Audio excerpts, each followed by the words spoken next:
What's up, players? This is Hall of Famer Teddy Long, and right now we're getting ready to have a six-pack challenge match with Potsy and Tino on the big podcast show. Holla at a player.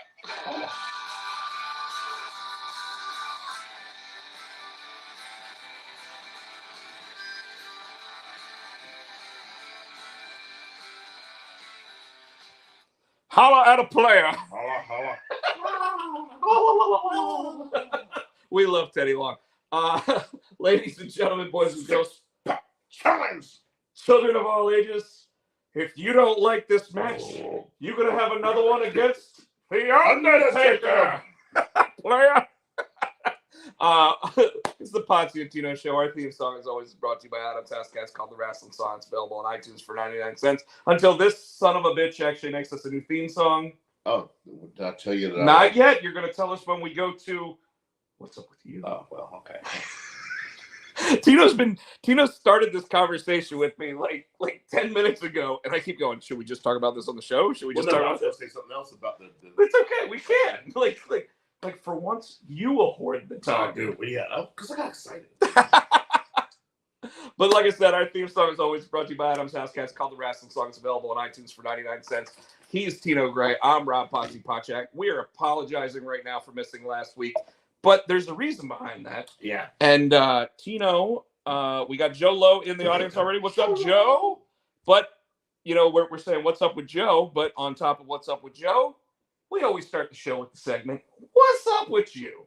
Oh, man. So we weren't, okay, we'll start off with that. We weren't here last week because my father-in-law, he loves music. I mean, he's just a big, so whenever concerts come, he'll say, hey, I don't know how many Hootie and Blowfish tickets. I don't know how many times I've seen Paul McCartney. Yeah. I've seen Ringo. Because he's a big Beatles fan. But then we've seen Elton. We've seen Billy Joel. Well, last Thursday, it was at I can't think of the name of it. It's in Durham. So Deepak is here, but it's the other little, right about the block away. I know what you're talking about. That's where we went and saw Tower of Power, which was, what it is, it's like a funk band. Yeah. But it was started in the 60s. So they backed a whole lot of they backed James Brown. They backed, Rick James. They backed a bunch of these big stars. How old are these guys if they started in the 60s? Well, only two originals. So obviously people They cycled out. Okay. But the two original guys who started were still in it, and they were still there. And dude, they've been together 55 years. So if you think about it, it depends on. But you'd think that they were probably 70s. you would figure that they're 20, when they started. Dude, and they're still going. He's old. He was just standing there and he's playing. I've never seen it. It's a baritone sax. It's a big ass saxophone. And he was just. You could tell he was probably in his 80s. So he's just sitting there. He was still going at baritone sax. And then his best friend, who they started with him, is a little younger, so he's more. And I really don't mean disrespect with this question. I wonder how loose those saxophone keys are, because obviously when you get older, your fingers don't bend as well. I'm sure you could probably adjust them. Well, I would think you got to grease them up. Yeah, so I'm sure he's figured it out. I mean, he's, like I said, he was well in his 70s, but he was still there, dude. He was still. And black don't crack, so they could be. What? These are white guys. What? The lead singer. So they sold their souls to the devil. The lead singer was a black guy when he was younger, and then they had the horn section. They had it was an Hispanic guy, and there was a younger white guy, and then it was the older white guy, and then another white guy on the sax, and then the other lead founder. He might have been Asian or something, and then they had on the. So very diverse. Very diverse. Like on the big back it up. Diverse, yeah. Diverse, sorry. It's a black dude. Yeah, so it was. Yeah, I said it. So and I almost let you go, but I was like, I can't. But it was an awesome show. And then the audience, man, the audience was diverse. There was black and white. You would think first of all, that area of Durham is highly diverse to begin with. Yeah, but gentrified.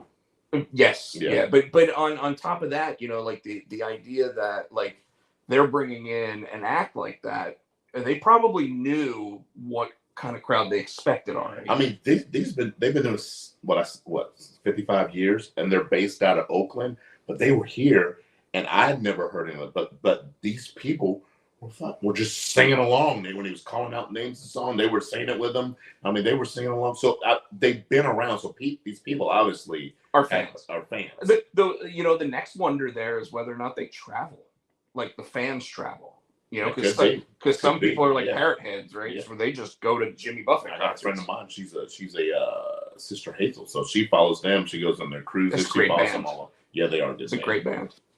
One of my favorites. Yeah. To go with like Toad the Wet Sprocket, Gin Blossoms, those guys who I never again. No, dude, Bare Naked Ladies is so bad live. They're awesome live. They are not, dude. We walked out. Which show? The most recent one. The one in Apex. Or Raleigh, in Raleigh. It was no. They were at that new amphitheater. Oh, Red Hat? Yeah. They were down there, and it was them, Toad, and Gin Blossoms. So they might have had an off. Usually when I didn't see that one. Normally what it was? They came out and flat out told us they had no intentions of singing the hits. That's what it was. That's why you guys got mad. Which I'm going to tell you. That's why people come. I don't agree with that either.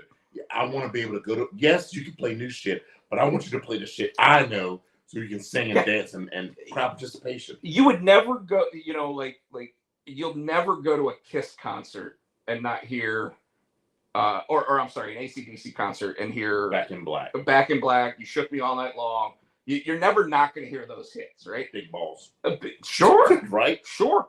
And by the way, that's a band that literally sat there and got mad at Rolling Stone for saying they had 10 albums that sounded exactly the same. And the way that they got mad about it was by saying, we have 12 albums that sound exactly the same. So. And we made a boatload of money. What the fuck? But I'll tell you, because, I've now seen Toad a couple times. Actually, very first time I ever saw Toad, and here, this goes back to me, always joking that we called Tino Hootie back in the day. The very first concert I ever went to was a Toad the Wet Sprocket concert because I worked at Walnut Creek. Right. So I would make sandwiches and whatever for Jersey Mike's, and then as like the bigger acts would come out, I'd go out and I'd watch the bigger act because no one's buying sandwiches during them. So the opener that night was this small town little South Carolina band called Hootie and the Blowfish. And this is like, I don't know, 96, maybe 95, 96. I graduated college in 95 and they used to come up to ECU. So they made it big around 95, 96. They've been, So that's right when Crack Review came out. So that first year was about when Toad had the theme song to like a Melrose Place spinoff or whatever. Their song. All I Want song. The All I Want. It be this way. That one, Yeah. That song was like the theme song to a Melrose Place spinoff show, and the song hit, the show didn't. Yeah. And they ended up getting really big, really fast. Yes. And they were traveling around with Hootie and the Blowfish. And then the very next year, Walnut Creek's had a 2-night show with Hootie and the Blowfish. And Toad the Wet Sprocket was opening for them. And what made this show even crazier, guys, we got Joe and Chris Barrett in the audience. Yo. What made this show even crazier was that ESPN was there, and I don't know why. It might have been during March Madness or something like that. In August, I bet you I do.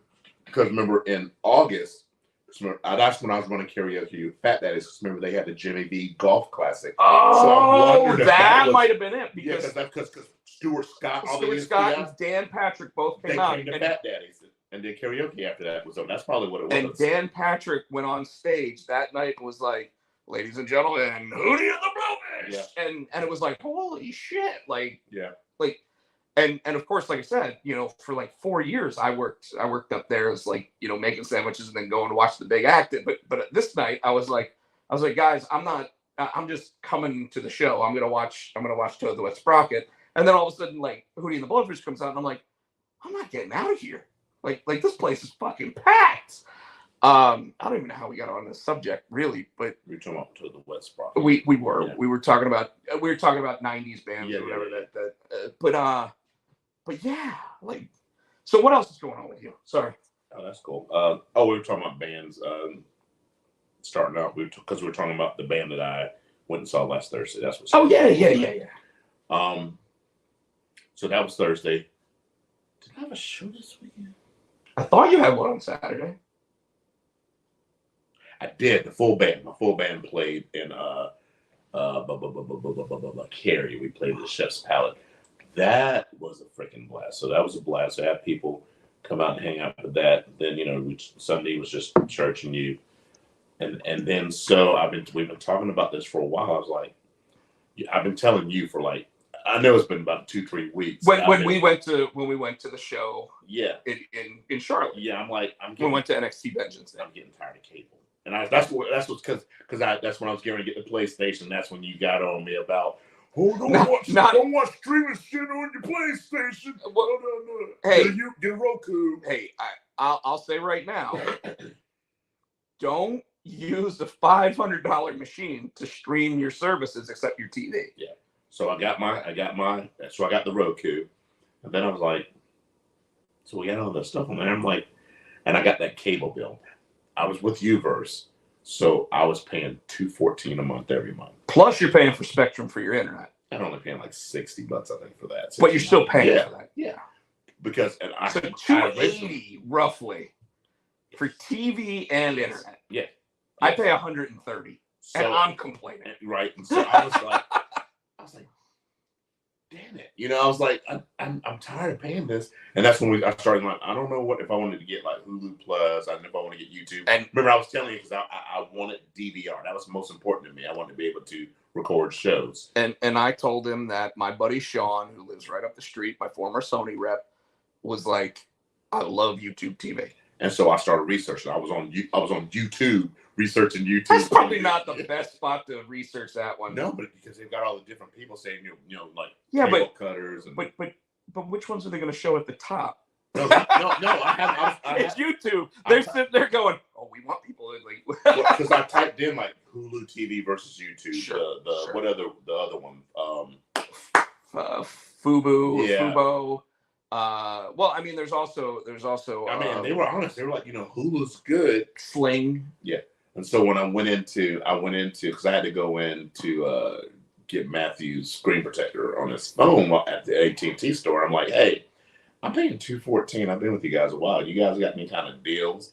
They're like, no, but we got this. The motherfuckers tried to get me to get direct TV stream. I'm like, what bitch? And they gave me it didn't have like a few of my key channels that I wanted. Then you get up to 20 hours DVR, but you get unlimited, but you can pay another $10. I'm like, no, thank you, bitch. So I went home. And I just kept looking up YouTube TV, man. And that's the best bang for your buck. I paid $65 a month. And they probably are giving you a special right now for like $10 off for the right first now. It's like months. $55. Yeah. And so I mean, I cannot. And I was telling Rob, man, I have no complaints. The only complaints I have, like I said, I think access to Impact. You gotta, you gotta pay extra for it. And then the A&E and Lifetime and all those, which I was like, I don't give a shit about. But then I was like, A&E for the biography stuff. Well, I mean, I've got them here. Yeah. So I mean, other than that, no complaints. No complaints. I'm excited about it. So it's funny you said that because and folks, we'll get into wrestling, but Tino and I said that wrestling was pretty lackluster this week. So, but like, I saw the commercial for T-Mobile Internet. I still haven't seen that one. Well, it's JD and Turk from Scrubs, and it's John Travolta.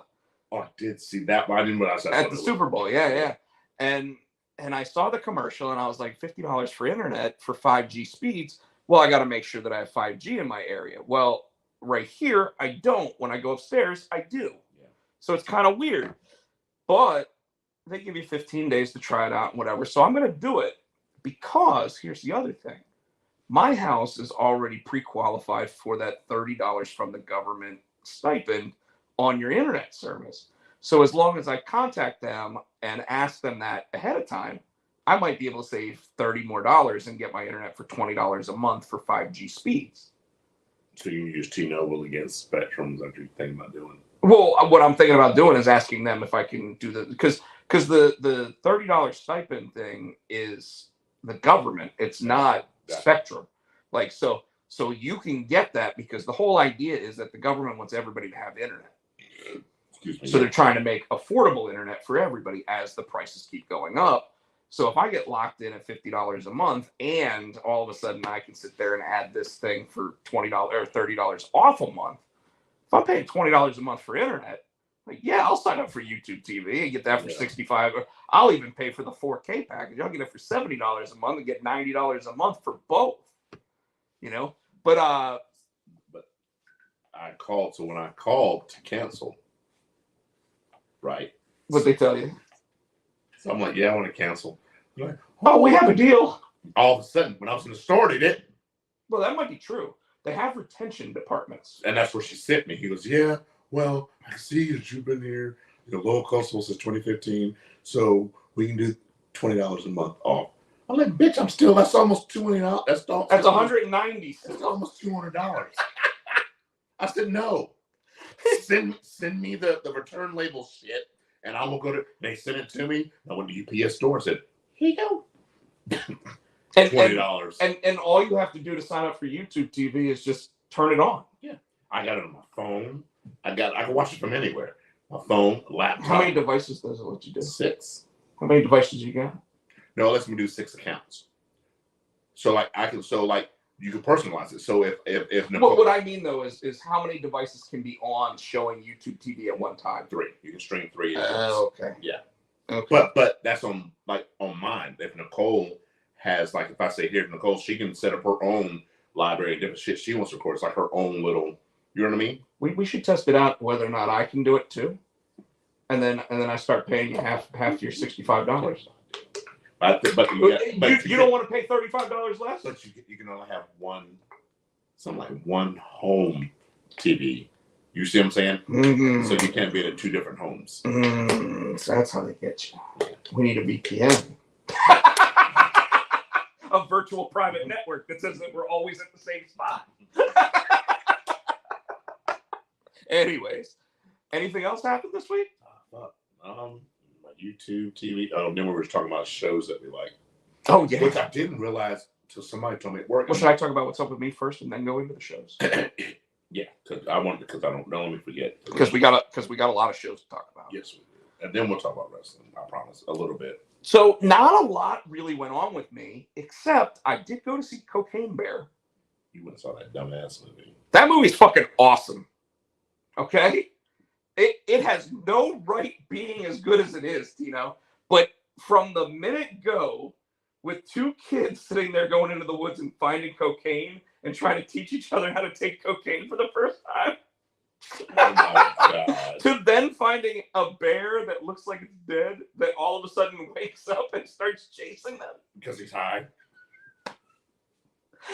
It's so fucking hilarious. Everybody so if you look at the reviews and everything, everybody's saying it's hilarious. It's not just me.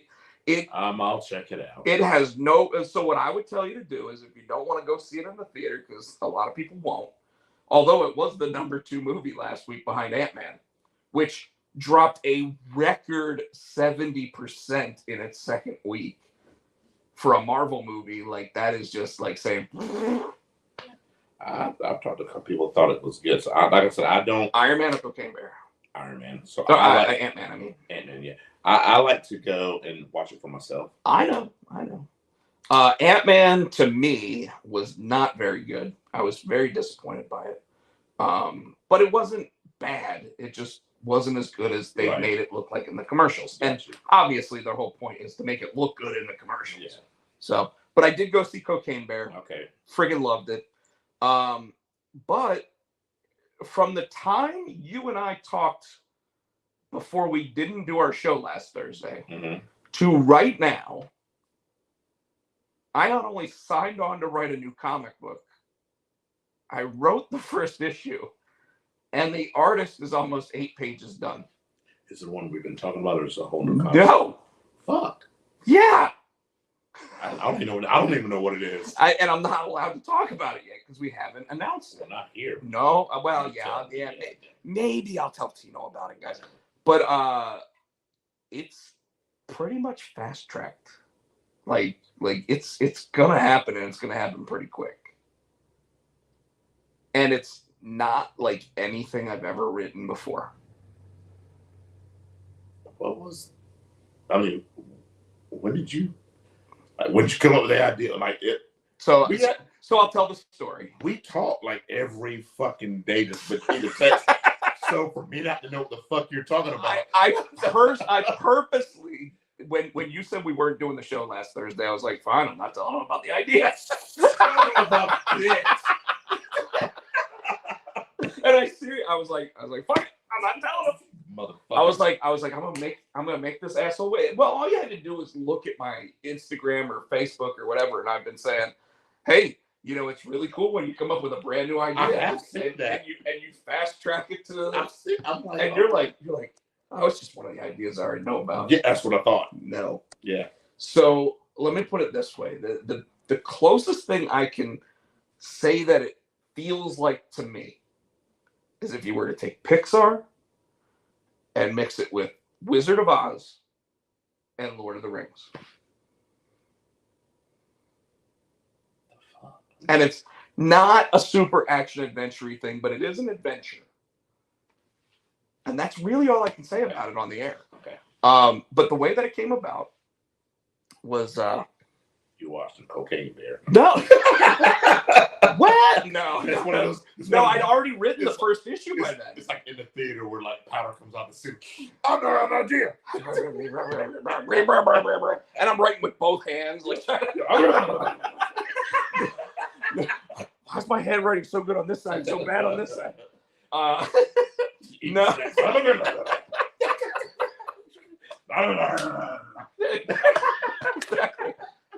No. So one of the artists that I hung out with in San Diego at the Keen Spot booth, basically just him and I had talked a little bit, and I had said, hey, you know, what do you think about collaborating on something? And I said this like when we were in San Diego and we were drinking or whatever, and he was like, yeah, man, I totally want to work with everybody, you know, like whatever we come up with, if we come up with good stories, new stories, whatever. And I'm like, cool, whatever, you know, kind of let it go. And he reached out to me and he said, hey, does Teen Spot have any cover work available right now? Like I've got some time. I want to draw a cover or two. And I reached out and I mentioned to the publisher, and the publisher's like, oh yeah, could you get him to do a cover for this or that? And I'm like, yeah, I'll ask, you know, like he's asking for work. And so I messaged him back and he goes, oh man. And Teen Spot just announced this new book called Toy, which is basically about a character that is a toy that, you know, goes on adventures or whatever. And I don't really know the full premise behind it because I haven't read all that much on it, but I saw the character. The character's like this white bunny that looks like a toy and whatever. And so I sent the message back to Michael, the artist, and I was like, Michael, what if you were to draw like your cover, but it was like the toy, but you start drawing all the other Keen Spot characters as toys in the background? That'd be cool as shit. And he was like, oh yeah, I'm so.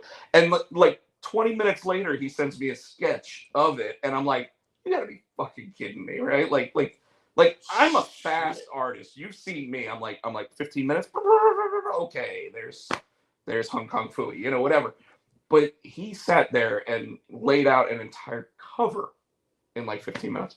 And then like an hour and a half later, he sends me a fully digitally inked version of it, which means it's pretty much finalized art. It's just not colored yet. And I mean, there's Frederick the Scaredy Cat, there's JV from Junior High Horrors, there's Kid Slapshot from Kid Slapshot, and I'm like, dude, this guy's incredible, right? And he got some really good news that we're not able to talk about just yet, but some really good news about the comic book that he had come out called Kung Fu Legume. Amazing comic book, by the way. It's literally about a Mexican jumping bean that becomes a Kung Fu master. Yeah. whatever, but it's really cool to look at. Like the artwork is just, his art is just phenomenal, and the story's actually a lot of fun. Very, kid friendly, whatever. Anyways, so he sits there and he messages me after all this, and he goes, "Hey, you want to write this?" And he just sends me a drawing, like character in this weird world or whatever. And I'm like, "Does he have a background? Like, what's the story?" And he goes, "I just have the drawing." And I'm like, "Yeah, I kind of want to write it. Whatever." Like I immediately saw the drawing and I started thinking things, right? And I'm like, "Yeah, I kind of want to do that." That's cool. And I said, "But are you serious? There's no background to the." And he's like, "Dude, I've drawn this character like 3-4 times, whatever." And he sent them to me. It's like, bloop, bloop, bloop, on Instagram. And I'm like, "And you don't have a story?" And he's like, "No." I was like, "So what if he's this?" And he's like, "Oh, I like that. What if it's got something to do with this and this?" And I'm like, "Ooh, I like that." And then I'm like, okay. Let me think on it so that I can actually write something up, find out what you think about it, and then we'll go from there. And he goes, all right. I got some other stuff I got to work on anyway. Okay, cool. So I read up like a 2-paragraph, like this is the premise, like this is what I think the story should be, and he gets it. He looks at it, and he sends back a 2-word response: "Fucking epic." And I'm like, all right, I think I'm on to something, And then he messages me and he goes, "Hey, I just want you to know this is going to be 50-50, like ownership wise." And I'm like, I wasn't even thinking about this. Like if he wanted to share ownership with me, I was looking at his work for hire. Maybe you pay me for it, But 50-50, I'm willing to sit there and just write it, whatever. But then I literally wrote. So I'm doing it a little bit differently than I normally do, which is like normally I sit there and I go, okay, here's the scene, here's the dialogue, here's scene, dialogue, scene, dialogue, scene, dialogue. And I break it down by page. Okay, this page is gonna have 4 panels, this page is gonna have 5 panels, like whatever. This one, I'm literally breaking down the panels like how I want them drawn. And I've told him, hey, if it takes you 2 pages to do this sequence that I'm saying only takes 1 page, do it. I don't care. Like, whatever. Like, we'll spread it out. What's the publisher going to do? Hate us? Give me a break. If it's good, they're not going to care. Yeah. So I'm like, just do it. Do it the way that you want to do it. Like, whatever. But here's the breakdown. And I sent it all over to him. And he goes, "Great. Can't wait to see issue 2. And I'm like, cool. Because what he's going to do is he's going to draw all those pages. Then I'm going to put the dialogue into them.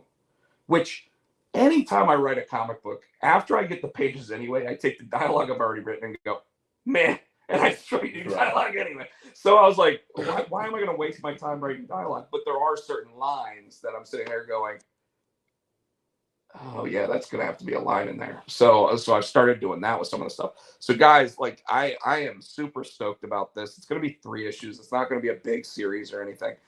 But the whole idea is to make it feel epic, feel big, feel massive, while also keeping it as a very, very small story. Mm. And that's nothing. And you gotta read the concept to understand it. So Tino probably will get some free get looks at this. But I've already told like Michael and I are like, okay, we know Keen Spot will do it because hell, I'm the editor for them, right? Like so if I sit there and go, yeah, I wrote this book, Michael's already drawn it, like, can we publish it? Yeah, it's gonna get published, right? But I'm thinking that this is big enough to like maybe see if someone else wants to do it. Image, Dark Horse, like not Marvel or DC because they typically only do their own stuff at this point. But Image, Dark Horse, Boom Studios, IDW, like one of those other big name companies that publish like Power Rangers or whatever. Right. Just because like it sounds like it could be really good.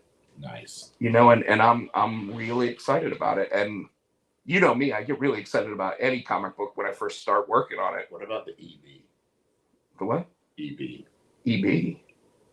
The holiday. Oh. You know what I'm talking about Yeah, so I'm still working on it. now? Okay. That one I knew I wasn't gonna be able to do for a while anyway. Like, and here's why. So he's talking about the holiday book that I want to do that has a very specific time frame that it can come out. I've talked a little bit to the artist. The artist says that he really wants to do the project. The thing about it is that it has to come out at a certain holiday. Okay. And otherwise, it's just not going to sell. Yeah. Like, who's going to buy a book about that character if it's not at that time of year? TikTok. Well, you know what I'm saying? It's so I mean, we've got 9 months to get it done, and the whole first book is written. The first half of the second book's written. But I mean, when you have like literally, I've written a book and a half for this new story in a week. You would put it out 9 months. You wouldn't put it out. Well, no. It would be solicited in 9 months, okay. so that way it would come out. Okay. February, whatever, but it would be it'd be a pretty quick process for that.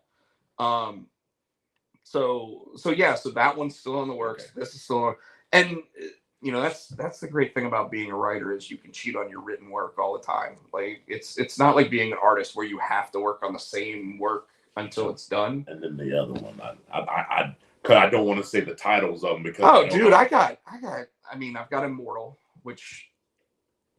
Yeah, so we have talked about that one. Okay. We got so many. I'm like, I don't remember which ones I can say. Well, I just want to go ahead and say that I was talking to Unfiltered Sean Cruz because one of the things that you and I had talked with him about was the idea of doing like a cover and make him a character in the book. Well, did he?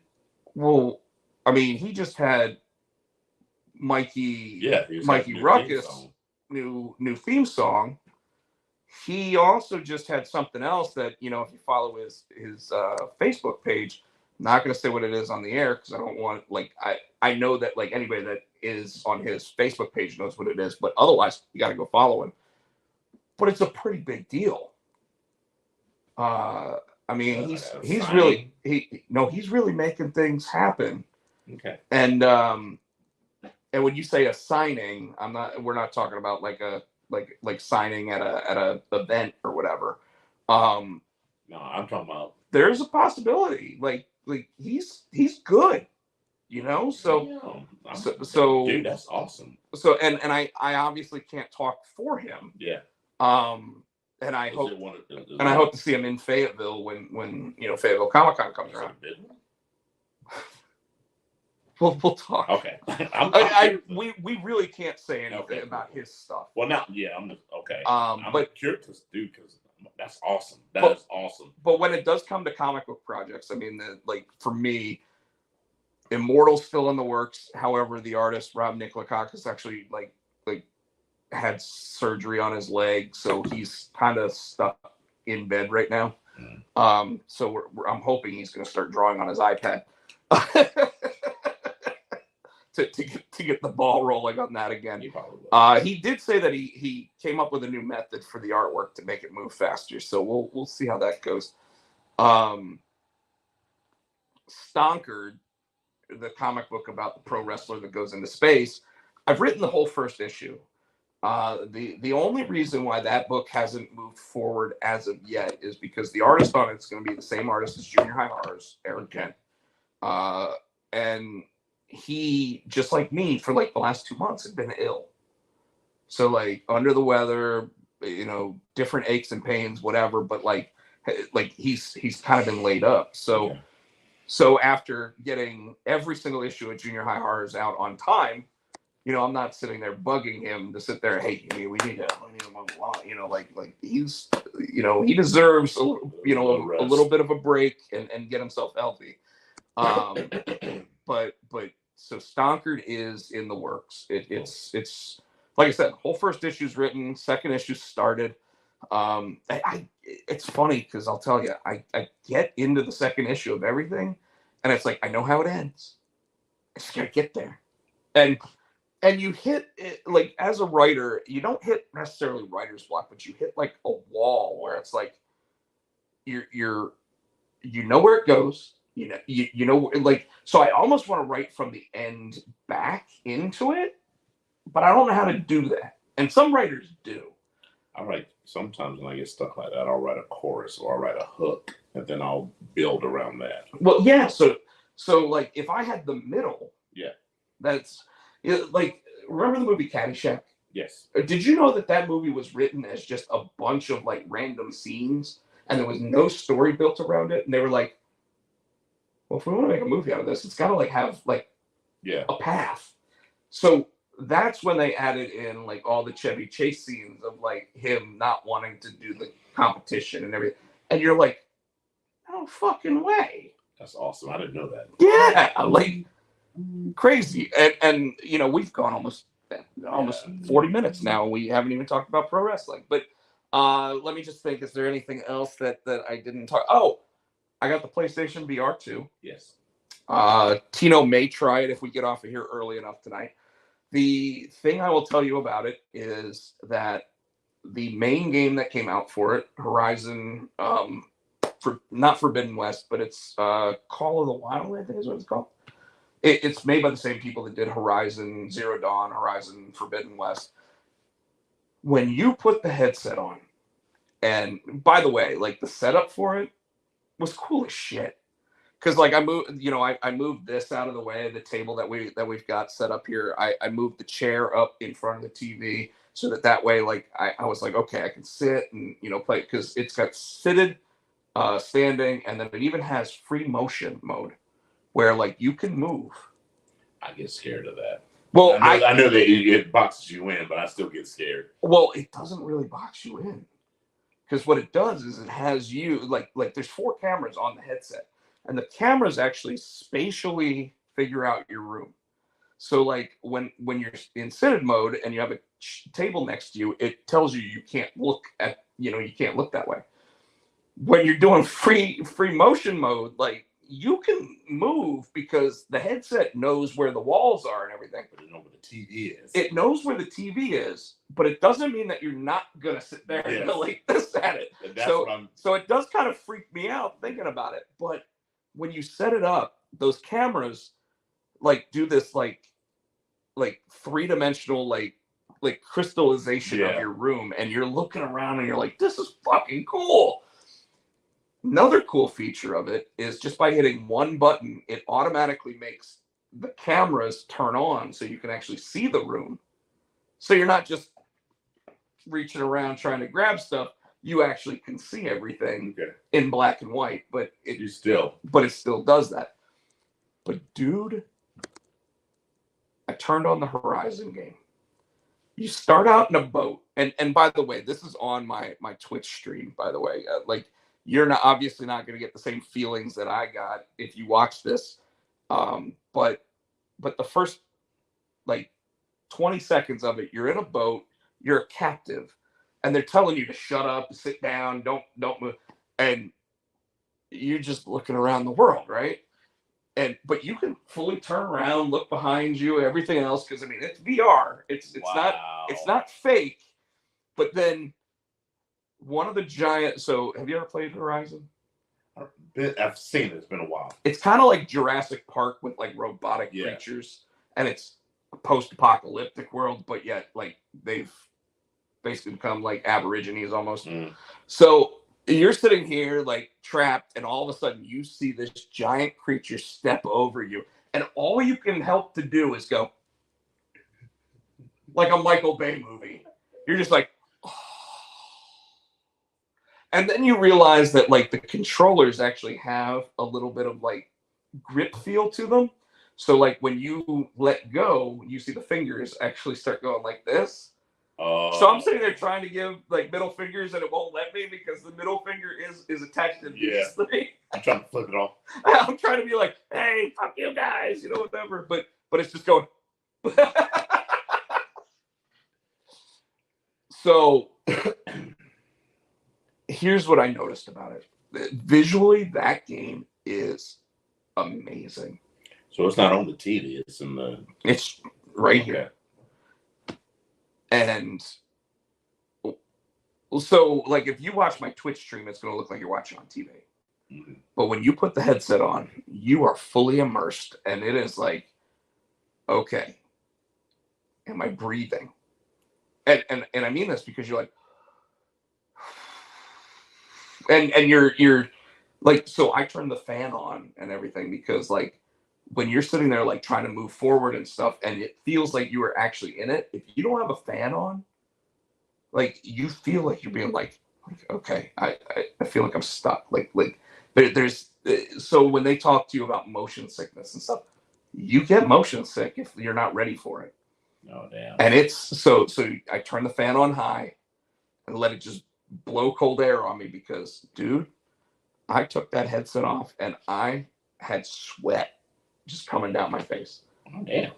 And it's probably because it's got two 4K monitors sitting there like blasting heat on my head. I don't know, but unlike the PlayStation VR 1, I did get motion sickness from it.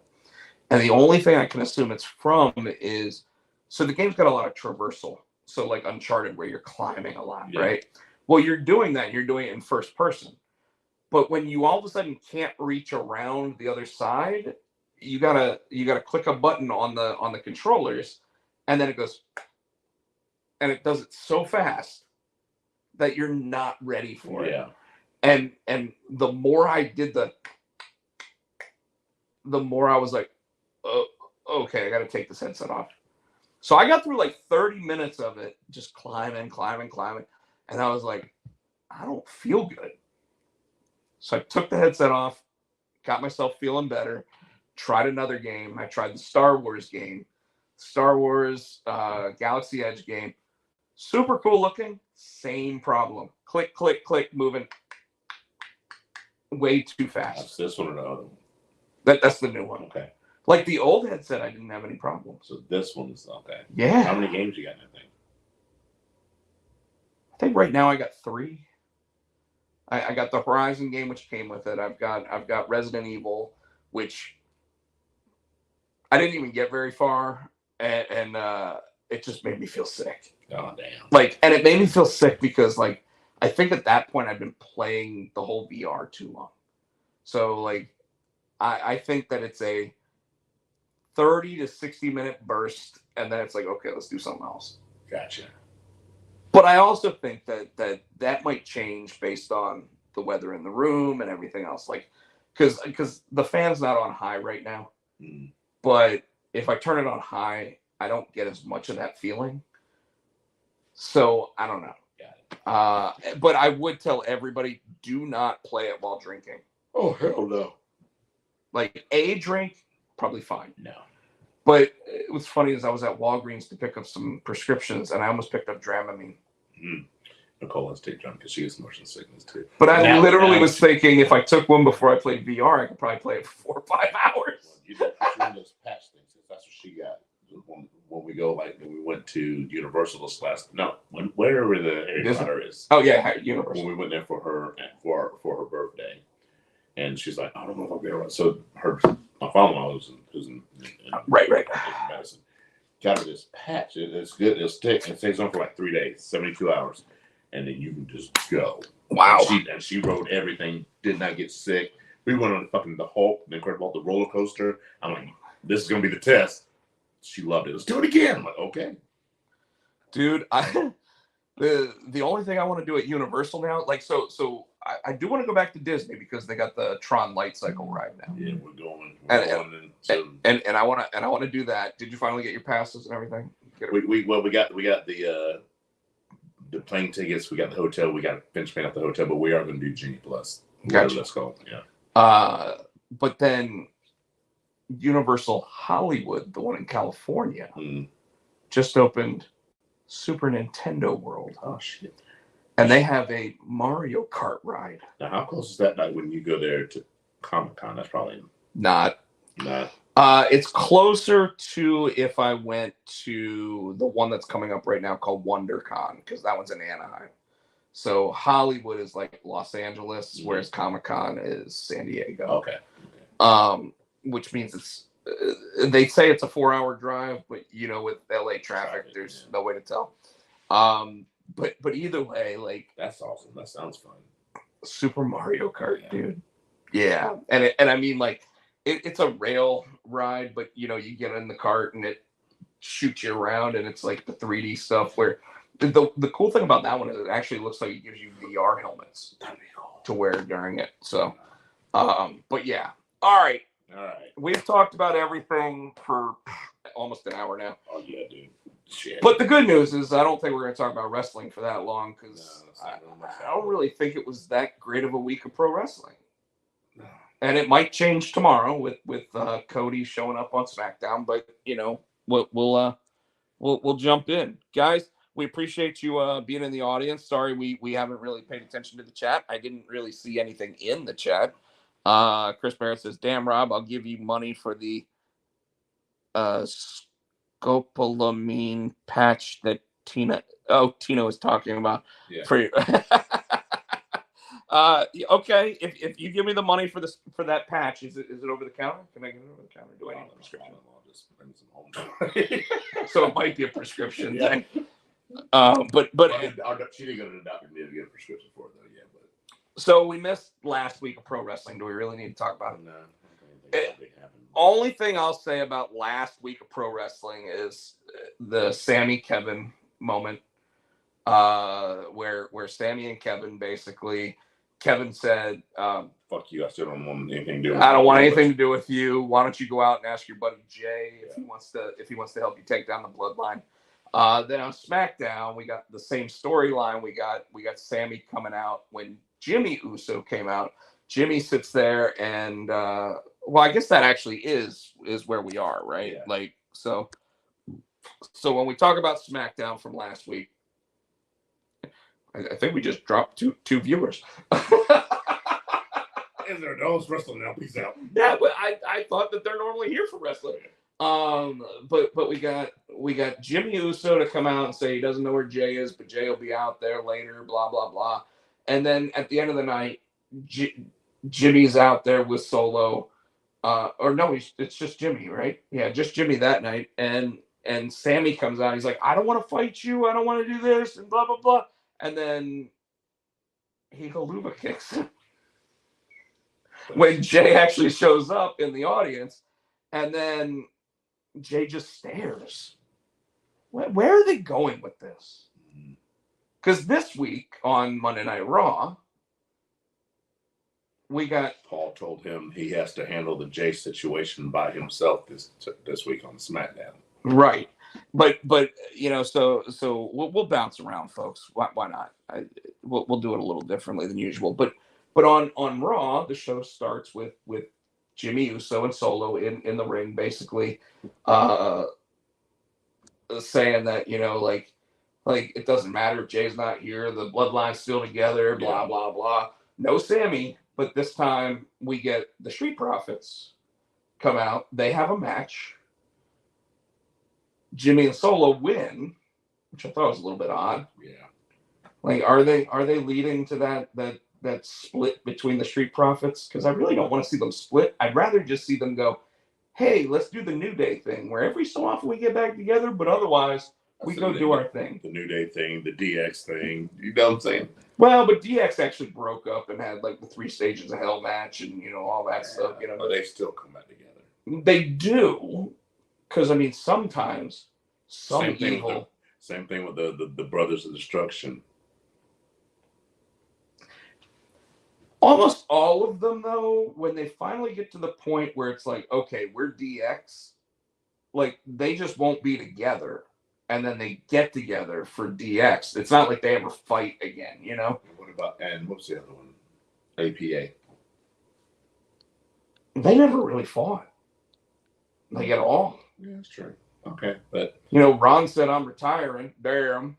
And that was like once in a while he would come back and they would do like a match or they would do something. But they wouldn't do a match against each other. Yeah, they never fought against each other. That's interesting. I never thought about that. Yeah, like, and they've actually talked about the two of them, and More like brothers. Yeah, dude. Ron Simmons, you see all his interviews. He's like, he's the brother I never had. You know. So yeah. But anyway, I digress. Unlike like Sheamus and Drew, where like next week they could be fighting against each other. This week they'll be fighting with each other. Smacking the shit out of each other. Banger! Are you guys friends? What the fuck are you doing? I really think that what they're doing is just taking the Cesaro and Sheamus thing and redoing it again, like, because that's kind of what they did. Yeah. They raised the bar, right? But all of a sudden those two win the match. They jump them. Well, yeah, they jump the Street Profits, and then out of nowhere, Kevin Owens starts stunning everybody. And that's pretty much it with that. They leave that story alone after that. Which, by the way, I'm okay with. You know why they're setting it. What you don't want to happen, that's what they're setting up. I know, and I want to go ahead and say, like, I even hate the fact we got Chris Barrett. Well, DX now runs the company, so yeah, well, that is true. Except when it comes to Brock Lesnar, which we'll talk about. But there's somebody else I want to talk about for Lesnar. Oh, we can talk about which show you want to.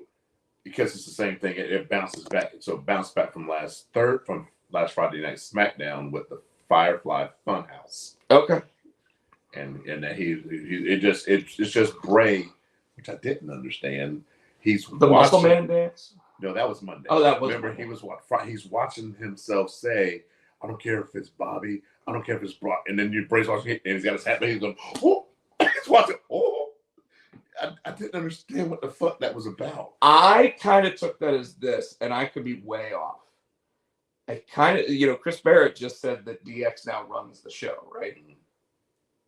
He also showed him wearing a blonde wig. Showed who wearing Bray. Like, because they kept showing different sequences, and one of them was him wearing a blonde wig. And I kind of took that as this was Bray Wyatt's way of saying he's booking whatever this is. And what I mean by that, it's hard to explain. It's like, okay, remember when they used to do the Firefly Funhouse, and all of a sudden you had the one character go, "It's really good shit," and it was Vince. Well, this I think is Hunter and Sean. Okay. And I think it's Bray portraying both of them in the truck, in the back, in gorilla position. Like, and he's wearing the glasses with the braid. Yeah. Okay. But then, like I said, there's the one sequence where he was wearing like a blonde wig, and it's I missed that part. Okay. So then you bounce to Monday. And Bobby Lashley is like, he does his match, but he says, pretty much keep my name out your fucking mouth. And then then they comes on. He does, the funny part about that is I was talking to somebody. You're like, dude, if they're gonna put him against Lashley, I want him to do the Muscle Man dance. And this motherfucker will do the Muscle Man dance. Well, if you notice, it just kept being the click, click, click, click character movements. And then it was showing Bobby Lashley dance, and I'm like, so we're obviously going to get Lashley and Bray. We are. So is Lashley heel now? Because Bray is babyface. Is Lashley heel? If he goes back to MVP, which it looks like they're going to do the Hurt Business again. I don't know if they are. But is he heel? Is Lashley heel now? Is he a tweener? Is he still face?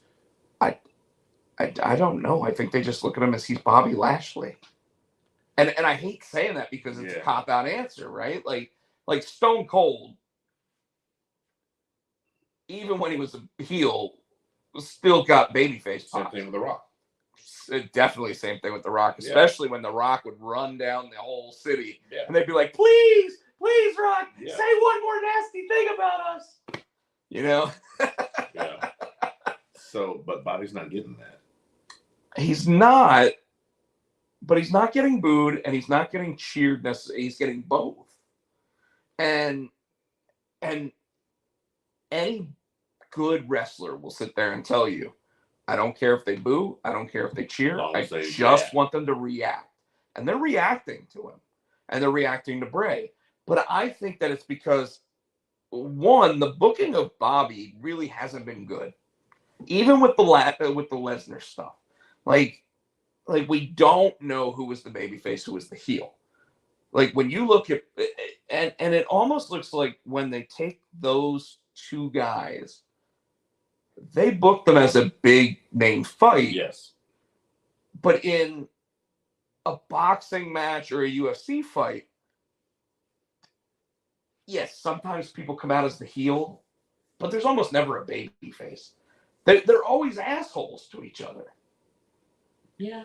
And I know Tyson, when he was on, they cheered him. But he wasn't a baby face. He beat his wife.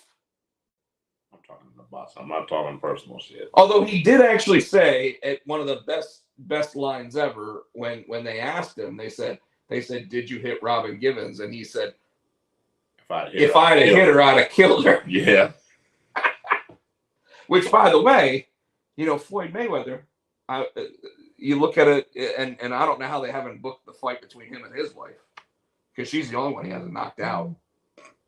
5 times she brought up harassment charges and abuse charges. 5 times. Yeah. But anyway. Yeah, so that we got. I don't want to get canceled for. Then we got speaking truths. Yeah. Then we got the one you were talking about. Let you go, Bray. That's when you walked in the house. Not Bray, Lesnar and Omos. So don't let you handle that one. So, folks, first of all, let me go ahead and say whatever MVP spit into Lesnar's face must have really been strong shit. Must have really been alcohol. Because I was looking at him. Because he went from stark white to blistered red. I don't know if that was anger. I don't know if that wasn't supposed to be. No. You know that the whole gimmick there was that he was going to spit in his face. Now, here's my problem with this, by the way. MVP has a very high class quality drinking habit. And I know this because I've seen him post, "Hey, y'all, what's a bottle I should go out and get?" And I sat there and said, "Hey, go out and get that 75th anniversary Crown Royal." And he sat there and posted a picture of it in his room directly back to me. And also said, "Oh, and check out the other ones that I have too." And he had the pinnacle of Crown Royals, like that dark blue bottle, I don't even remember what it's called, but he also had the Queen's cast of it. So it was one that when the Queen was visiting Canada, Crown Royal went out and they made a specific bottle just for the Queen. Oh man! And he owns one of those. So I know he knows his liquor. So when he said, "Oh, this is called White Lightning," it's moonshine. That is moonshine, but MVP's had it. So the fact that he had to spit it out was really I almost sent a message to him on Twitter to ask, "Hey, that wasn't your idea. That was detriment to your character because I know you have a good liquor collection, but but when he spit it into Brock's face and Brock's face got that red.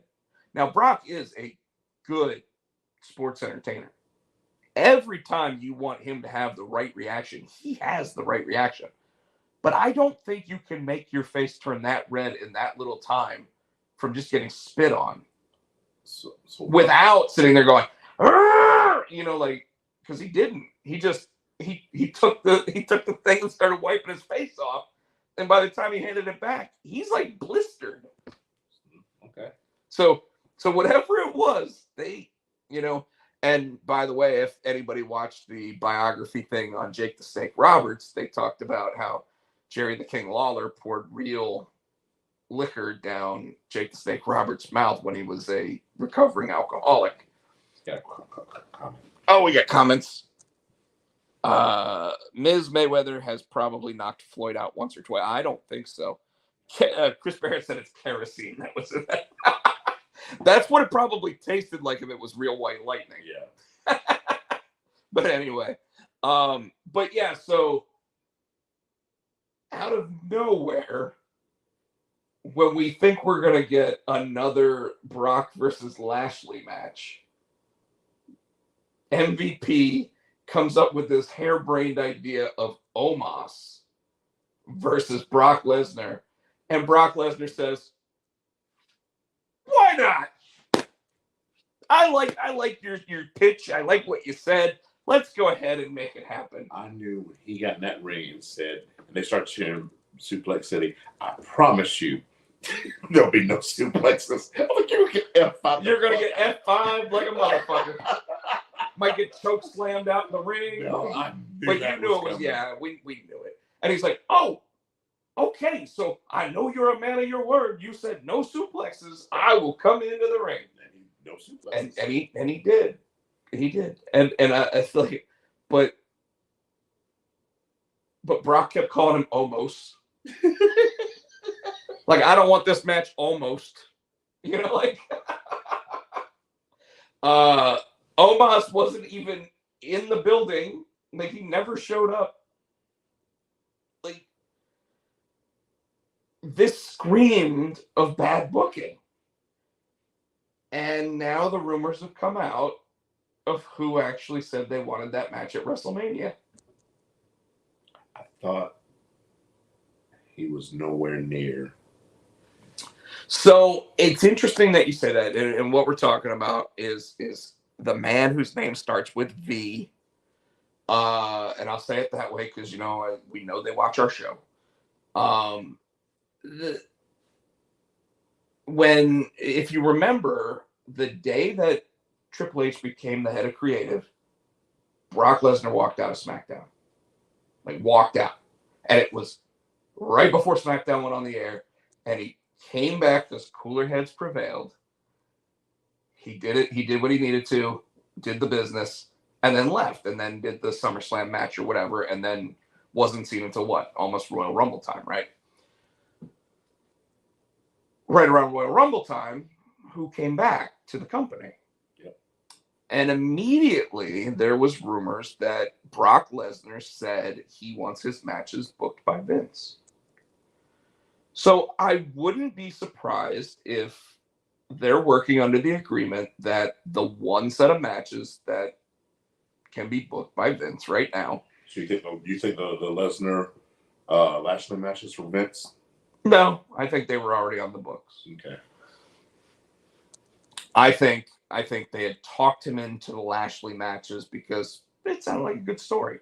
Sounded like it could work, but Vince and Brock have been working together for 20 years. Yeah.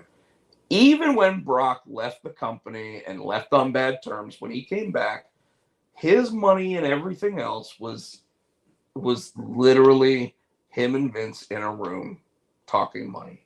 Now, Hunter might have been in the room. Stephanie might have been in the room. Paul Heyman might have been in the room. But there were two guys working out that deal.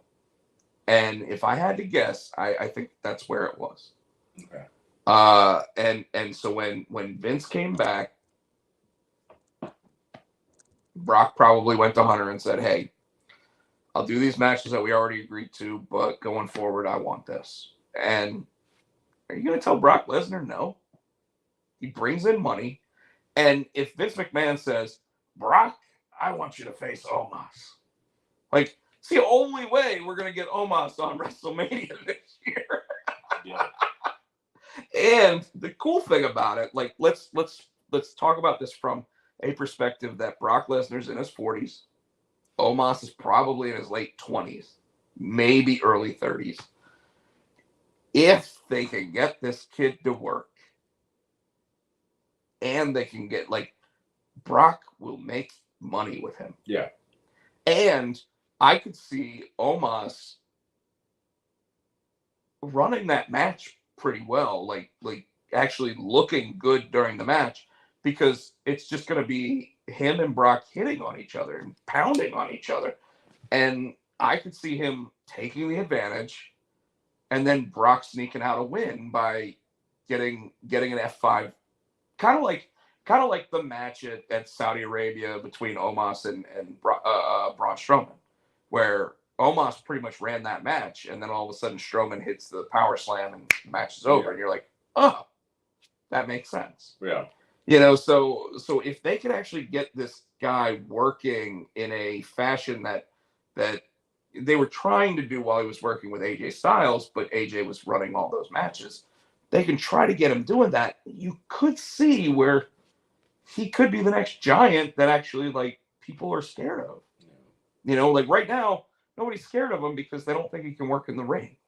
They're more scared that he's going to Nia Jax them. Yeah. But then we get at the end of the show. Yep. Two things happened that I found very interesting, and I didn't think was going to happen. Lita and Becky pulled it off. Yep. And I'm surprised they waited till, why they didn't do it in Canada, they waited till now to bring in Trish. I think that was just, they really wanted Trish to have a moment. And that was Sammy's moment when they were in Canada. Well, it was Sammy, it was Kevin, it was Edge, it was Beth. Even though Beth's not from Canada, obviously she's married to a Canadian. It was Natalia's moment, so I kind of feel like what they know with Trish is that she's a legend. She's gonna get a pop anywhere. Because I wasn't expecting it, and when that her music at the giggle hit, I'm like, oh fuck. Yeah. And when people started saying that she was going to be heel and it was going to be her and Becky versus, or her and Bayley versus Becky and Lita, I was like, there's no way. Because they kept even announcing it. But they did say a couple of times, it's Lita's best friends. I'm like, are they going to fucking make her be the reason why Lita and Becky didn't get the titles? That's what I was thinking at first. Wouldn't it be cool if her and Lita turn on Becky when they lose the titles, and then Bayley has to bail out Becky? And I'm not saying it'll be anytime soon, but at some point Bayley's going to be at babyface again. Maybe bring Sasha back again. Who? Monet, whatever. Mercedes Monet. Anyways, what else? Monet. Otis. I think they're going to split the Alpha Academy. Dude, there's been. They are. They are, because Chad Gable has been putting on fucking bangers. Dude, the moves he was doing against Cody Rhodes,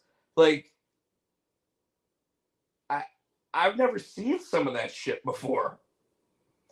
I sent you a TikTok last week of Scott Steiner doing a standing moonsault while power slamming his opponent.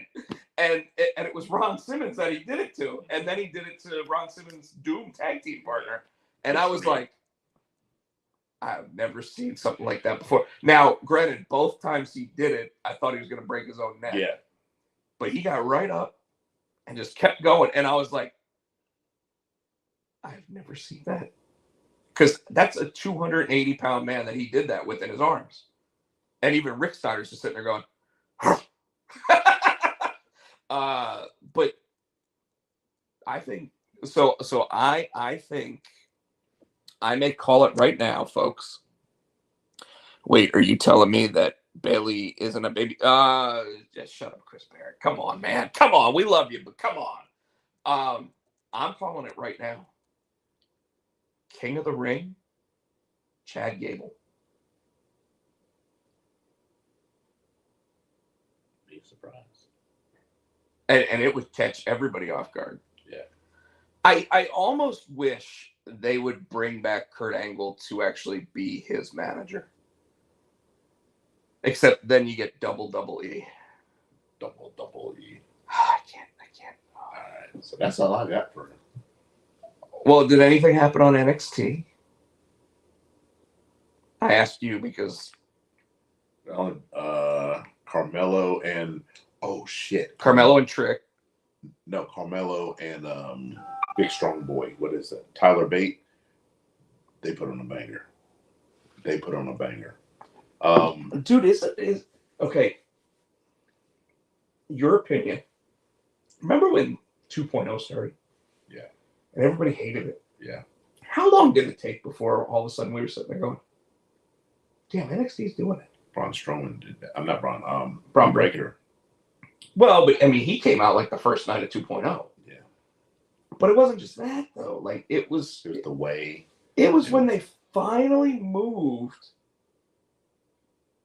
Johnny off, Tommaso off. It was when they finally moved those guys out of NXT that all of a sudden the other people had a chance to shine. You got to know some of these characters. As Grimes started picking it up, did Trish come in? Not Trish. Damn it. She's blonde too. Stratton. No. Mandy. Was Mandy 2.0 or she after that kind of?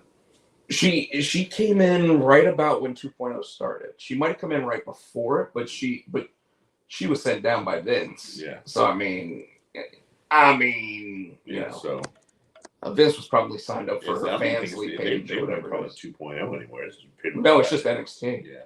I think that they're making it back to that black and gold too. Well, I mean the logo's black, gold, and white now. Yeah. But I mean, dude, like the show we went to, it was solid. It was a solid B plus, you know, like and it wasn't a bad show. Like none of the matches were bad. Like every match was a solid B plus. The Dijak match was better than it had any right to be. Yeah. You know, I mean, the dude broke his fucking middle finger, like, yeah, like this, you know. The big thing that happened. Well, one of the big things. Go ahead. Zoe Starks had a match, right? Yeah, she had a match. The promo that fucking Gigi Dolan did. She came. So she finally came out. She came out. She's still wearing like a. No, she came out. So she came out to the toxic music, and then she had them cut it. She said, "That's the last time you're gonna hear that." So obviously they're gonna get her new music. Then she's like, the passion and all. She was like, "Yeah, JC, you're the only one that knew me, and you knew that, you know, her mom, didn't have problems with her mom, and she grew up in a tough home, and her mom would beat her and all that stuff." She goes, "And you know, if I get knocked down, I'm gonna get back up." And I mean, and the way she paced it, and she went, and then she got the rage, and she was right there, and all of a sudden she got quiet again. I'm like, "Oh fuck, this bitch is crazy." If you take it, you got to go back and watch that promo, dude. We'll watch that promo as soon as this is over. She's coming for JC. Well, of course she is, dude. That promo was fire, isn't it? So, isn't it cool that the two of them broke up and they don't even care about the championship anymore? Nope. They're about whooping that ass. It's about blood. Yeah. Zoe faced the lady who's facing for the championship, Sakamura. Yeah. Okay. The final boss. Yeah. The final boss whooped that ass. Sol Ruka won her match. Still nothing from Braun. I think Braun's coming next week. Oh, then Grayson Waller.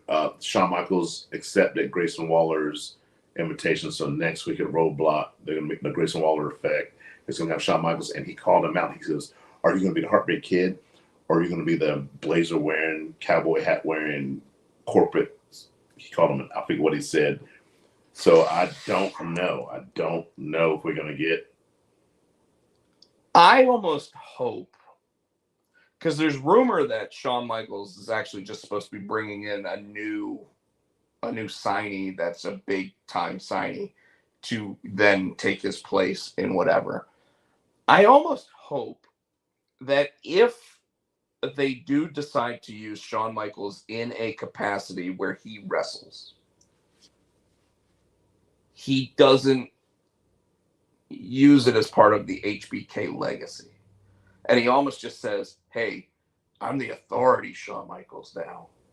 I'm not Kane did. No, but kind of, Like but corporate Sean. but like I'm not the guy that was this guy, but it doesn't mean I can't beat you. Like that guy's a 2-time Hall of Famer. Me, I'm an almost 60-year-old man, but I'll tell you what, this 60-year-old man still got some fight in him, and he can kick your ass. Like because let's be real, he's not a Heartbreak Kid anymore. The last time we saw him is the Hip Break Kid. the Hip Break Kid. That's a Chris Barrett line right there, dude. Chris Barrett, he beat you to it. Yes, Dragon Lee is who I was talking about. Dragon Lee's supposed to be coming in, and he's supposed to be the one that Shawn Michaels like puts his name behind. I don't want to see Shawn Michaels put on fucking chaps. And that's what I was thinking. I don't want to see him put on chaps. I don't want to see him wrestle wearing a fucking wife beater. If he's gonna wrestle, put him in a costume. Put him in an outfit that like is befitting of a man his age. Sweats. Dude, make Foley. Dude, I would love it. I would love it. And put some heart, some painted on hearts on his sweat. Or sweat shorts like Hacksaw. The same sweat shorts that he's used since he won the Royal Rumble 38 years ago. He actually used to have trunks. They were blue trunks, and all of a sudden, dude, I think that they were trunks, and they just stretched out. Oh, so stupid. Well, so that's NXT. All right, let's go ahead and hit Dynamite. So, I'm gonna start by saying that when I went to turn it on, I tried to turn it on right at like 8:15 and thought, okay, my DVR, I can go ahead and fast forward. No sound again. Don't know what's going on with that shit. It only seems to happen on TNT or TBS. So I right at 8:30, I sat there and went live with it. So I missed the first 30 minutes. But did you see your favorite tag team or your favorite trios? Did you see what happened in it? Did you see that part? No, but I want to start with Eddie Kingston. Well, the bitch quit, but he's going to ROH. They're pushing him big in ROH. I almost hoped it was real. But I think you're right. I think he's going to get pushed. I think he's going to end up being the first ROH champion after Claudio. The ladder match we have to talk about. But do we talk about that or do we talk about the tag team match first? Can I please talk Go about ahead. the trios? Go ahead. So they did the Carry On My Wayward Son. And you know how they come out there, they're backlit, so you just see their shadows and they're pointing. The lights go out. And you're and the lights come back. And the House of Black wrote the trio. They fucked them up. I was like, yes. That brought me joy. Except you know what that means? They got jumped. I hope they give it to House of Black. I really do. I really do. Folks, House of Black, those guys are all main event talents. They should be in the main event. He never said that about them. He said that about the other guys. He never said that about House of Black. No, it was House of Black versus Death Triangle. But he said it about the Death Triangle. He said all of it. He said all 6 of these men deserve to be in the main event. And then all of a sudden, House of Black is off TV for 6 months. I think House of Black is going to take it this time. But it was. I don't give a shit. They got the ass kicked. I enjoyed it. But you didn't get to see it. I don't give a shit. Which means, guess what? I heard it. Which means, guess what? What? They didn't actually get their ass kicked. I heard it. I don't give a shit. No. Let me have this. I'm going to tell you right now. You don't get to have this because we didn't get to have this. They literally didn't get their asses kicked. They had a sound effect sit there and make it sound like they got their ass kicked so that way they didn't actually get their ass kicked. You're an asshole. It pisses me off. I hate that. Like what? Why is it that Wardlow gets to throw a security guard off the stage? He's got a habit of beating up security guys. But Matt or Nick Jackson, I can't tell them apart. Like one of them is maybe one of them's got a drug problem. No, that's Jeff Hardy. Whatever the case might be, neither one of them gets to get thrown. Like, is it part of their contract that they don't get thrown off the stage? Like if you're going to really try to push this match, make me think that House of Black has a chance of winning. And they didn't do that by doing that. We got a new tag team anyway. Naturally limitless.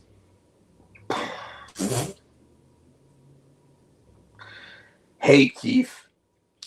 We know that you left WWE, you got laid off, and Triple H is in charge now. So you know what we're going to do with you? Because we know that your wife is working in WWE and in a decent middle card position.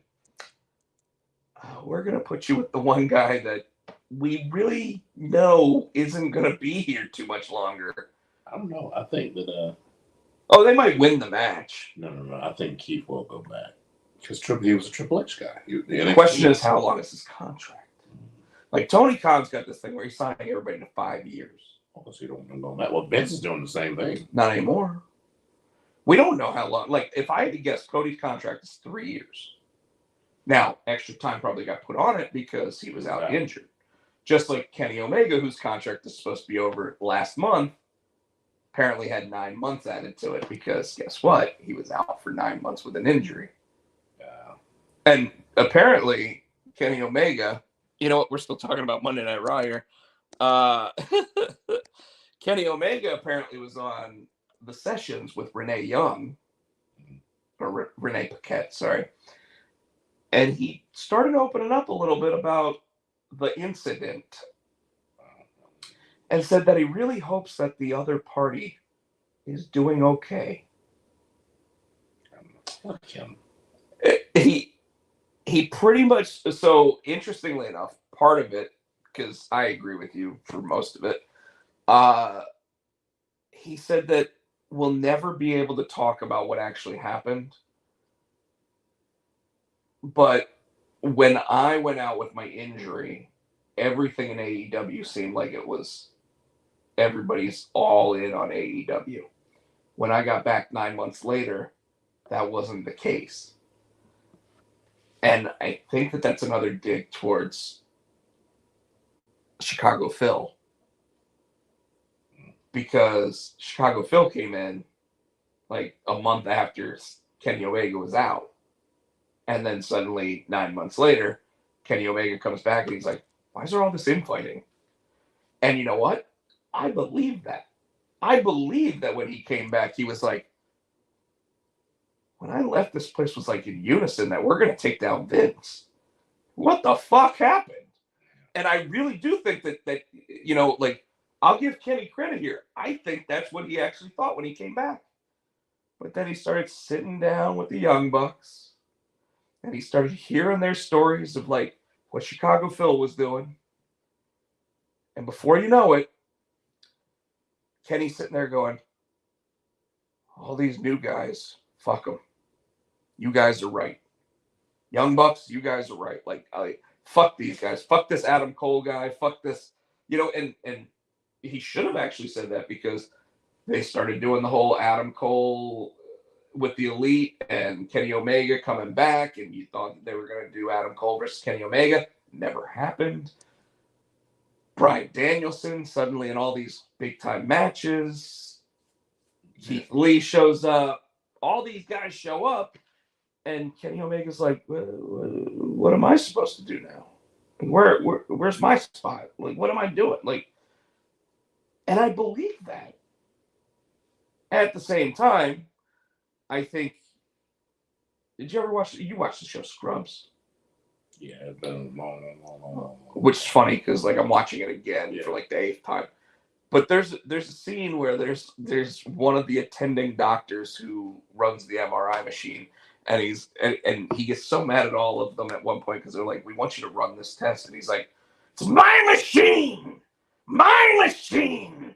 And like, all of a sudden, Turk looks at him and goes, whose machine is it? He goes, my machine! And JD looks at him and he goes, how is that helping? Right? But I totally get that, like, Kenny Omega would be the guy that's like, my machine. And before you know it, he's sitting there going, Tony, my machine. You know, like, and for whatever reason, Tony's just like, no, Phil's doing his thing. Brian Danielson's doing his, like things are working. And Kenny's like, yeah, but what about us? Like, this is my machine. Like, wait, where are we? And we're gonna introduce the trios titles.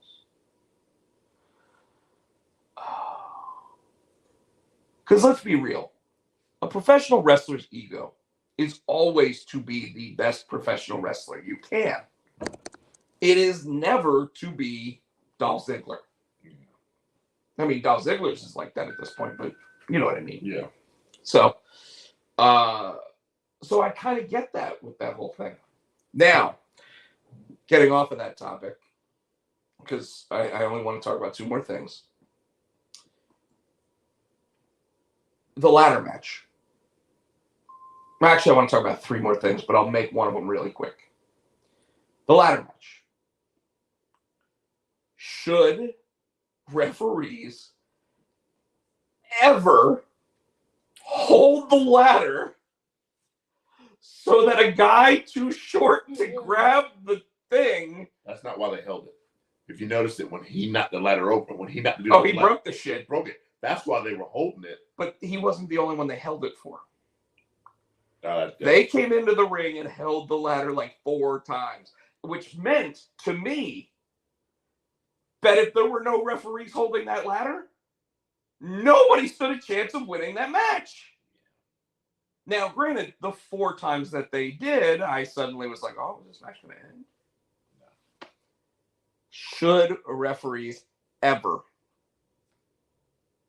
get involved in that way? And if they're too short, no. If the ladder was shaky and big ass Hobbs is climbing to keep from having injuries, I can. He should have got another ladder. Should have gotten a bigger ladder, a taller ladder. Because he knew the ladder was fucked. He should have not used that ladder. Now, in WWE, if that were the same situation, they would have ended up figuring out a way to lodge other ladders in to prevent the ladder from moving. Well, they had that one. But they did for a while. But I see what you're saying. I agree. But every ladder match that AEW seems to have, referees seem to come in and hold that ladder. And it's a travesty, man. Yeah. All right. I did like Hobbs winning. Yes. And I loved Wardlow coming out, getting in Joe's face, Joe disappearing, and Wardlow being like, I got all the time in the world.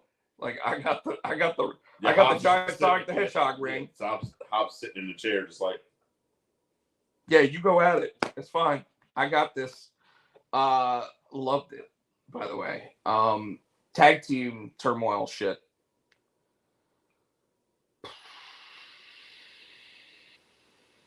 While I'm okay with Danhausen winning this kind of match, Danhausen should never win this kind of match in the main event.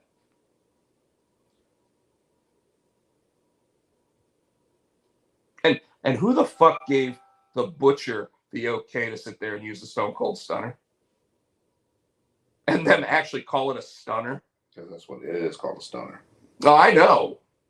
But I mean that's. But I'm gonna say he was not approved to use that move. It's not a Stone Cold move. You always ask permission. Fucking Johnny Ace came up with that move. That's not a Stone Cold move. I mean, he made it famous, but I mean, it's not copyrighted. Did Johnny Ace use it? Yes. Did he? Yeah. He gave Stone Cold the move. But Michael Hayes gave it to him. But Johnny Ace used to do it when he was the rad dudes when he's on the skateboard. That's when he did it. But so nobody remembers. Doesn't matter. No, I agree with you. What's your third point? It's 10 o'clock. After 10 o'clock. I know, but that means we've only gone an hour and a half. I like it. I know. Shit, now you're putting me on the spot now. You said you had 3. I did, and I do. And here it is. Bryan Danielson's promo. to finish the night. I'm gonna kick your fucking head and they bleep it. But it's available to hear the actual audio because Busted Open played it today. Oh, wow. And he said, "Kick your fucking head in." Yeah. And well, because and they're blurring but it wasn't just that part. They're blurring the lines because I don't know if MJF went off script when he started talking about fucking his wife. I mean, he's talking about his wife and his kids. I think that's what pissed Danielson off. I think the two of them discussed plot points of what they wanted to talk about. He went deep in it, especially talking about his kids and dad. I'm do this to daddy, and daddy's not coming home, or I'll make sure daddy comes home. And... well, there's possible opinions here, and let me spell it out this way. Everyone thinks that Moxley and Hangman sold their match last night. Now, granted, I think that Moxley showing his pool of blood didn't do anything to sell the match after he bled the last 17 weeks in a row, and we know that he's been cutting himself open to do it. At the same time, like I saw something that said that Hangman should have asked for a first blood match because he knows he'd win. But when it comes to the Danielson MJF thing, I think Danielson saw that the match wasn't getting over the way that they wanted. But he got him back and said, I don't think, I wish your fiance would leave you. Well, no, the fiance did leave. Oh, he did leave? She did? Yeah. I didn't know that. That's why he said what he said last night. He's like, well, isn't that why your fiance left? And, isn't it because you we gotta watch it. Win matches and something with it was something about winning matches and then fucking rats basically. Oh yeah. Some Ed Ron. Yeah, his rhyme. Mats and rats.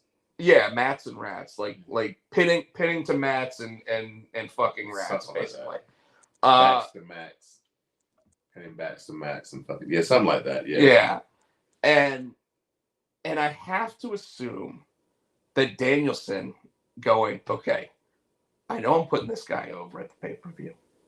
Like at this point, I don't think he should. I think that he's proven that he deserves to win this belt. But I think that he's looking at it going, okay, we're not getting this match over the way that I thought we would. So how do I do that? Let's make it really personal. Let's Eddie Kingston this shit. And that's why I think he said, you can say what you want about my wife. You can say what you want about my kids. Just know that I'm going to come back at you. And I'm going to hit you hard. And we know that you just broke up with your fiance and everything. And I'm going to hit you with all that. And you say anything about my wife and kids, I'm going to say all that. And I bet the two of them worked out the promos and said, here are the spots I'm hitting. Here are the spots I'm hitting. And MJF is a pro. He is a pro's pro. And you could tell by the way that Danielson hit his lines last night. When MJF would like back off when he said, I'm gonna beat you, just like I've beaten this, just like I've beaten this, just like I've beaten the fact I've beaten retirement, I've beaten head injuries, I've beaten this. Like every time he said one of those, MJF went like this and took a step back, which meant that he wanted less and less to do with getting in that ring that night with him. And then when he finally said, when he took the jacket off like Flair used to do and whatever, and it was basically like a hold me back, except the only thing holding him back was his own ego. Yeah. Right. And then you finally got to the Danielson part where like just to sell it that one step further after saying everything that he did, he said, if you're not ready for this fight, I'm gonna kick your fucking head in. Yep. And he screamed it, and TNT or TDS blurted it out like they should. But it drove it home. And they knew they had to drive it home because they also know that like anybody that just watched this week saw Hangman and Moxley both lay it out on the line, sell this pay-per-view. Problem is that the pay-per-view is only those 2 matches. Like after those 2 matches, yeah, you got Tweedledee, Tweedledum, and Tweedlekenny versus House of Black. You got the women's championship. You got the male championship. You got the tag team 4-way. I guess you got the House of Black with Triple J. Because every tag team in AEW has to have a tag team name. That's why we've got Dustin Your Glory. That's what they should call him. You wrap it up. You wrap it up. Tell everybody what's up. All right, folks. I want to say thank you again for hanging out. Dustin Our Glory is great.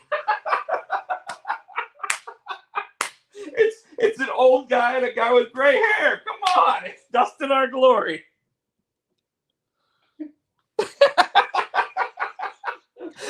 It took him a minute, but he is so popped right now, folks. He can't even hold it together. And it's not because you're punchy. That shit was funny. Dustin, is Dustin Your Glory. I give you that one. You got me. I give you that one. That was good. You got me. You got me. Because I was going to try to ignore it, but I couldn't. Oh, shit. Dustin Our Glory. So, it's such a good tag team name, too. I'm going to make that a t-shirt. Dustin Our Glory. Dustin Our Glory.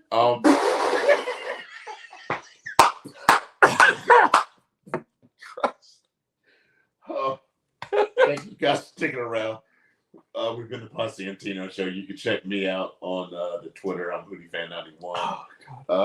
Instagram, Messi. Dustin Our Glory. The show is Potsy and Tino on Twitter. Potsy and Tino show on Facebook. We're here each and every week on the Pots and Pans Network right here on YouTube. Please give us a thumbs up, click, subscribe, buy our shit.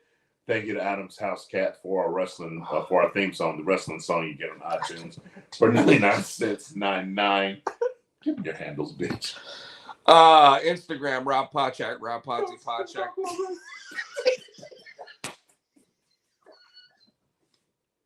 I'm not even drunk. This is like the second drink I've had all night. Rob Pochak, Rob Potsy Pochak. Shut up! I didn't mess with your handles. Oh, your handles. Yes, I know. Yes, we got our Keith Lees going on. YouTube, Rob Pochak. You're watching it right now. Thank you so much for that. TikTok, Rob Potsy Pochak. Facebook, Rob Pochak, Junior High Horrors, Immortal the Comic. Twitter, Pochak. Got a nice little quote from Cliffy B today that said mad props to me. So anyways, with that, folks, thank you so much for watching the show. We'll see you next week. It's been a blast. Dustin Our Glory.